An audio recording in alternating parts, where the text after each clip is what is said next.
परवा यात्रेला गेलो होतो तर काल काही टिफिन दिलं झालं नाही. तुम्हाला कालच्या व्हिडिओमध्ये तर सगळ्या गोष्टी सांगितल्या. थोडंसं मनाला वाईट वाटत होतं टिफिन दिला नव्हता म्हणून मी आज टिफिनसोबत नाश्ता पण बनवून दिला. 9 वाजता नाश्त्याचा ब्रेक असतो आणि 1 वाजता लंच ब्रेक असतो त्यांचा. तर आज मी लंचमध्ये त्यांना मटकी आणि वाटाण्याची उसळ बनवून दिली. कढईमध्ये 2 चम्मच तेल ॲड केलं, जिरे मोहरी टाकली, लसणाचा ठेचा टाकला, कांदा टाकला, व्यवस्थित परतून घेतला, सगळे मसाले ॲड केले, तेही व्यवस्थित तेलामध्ये भाजून परतून घेतले.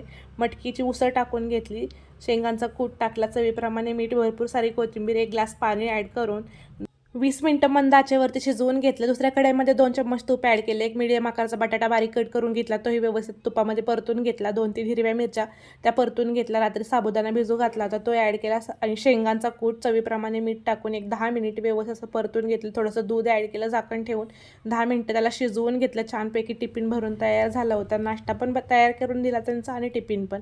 आणि तुम्हाला जर माझे व्हिडिओ आवडत असतील तर नक्की लाईक, शेअर आणि सबस्क्राईब करा, सपोर्ट करा.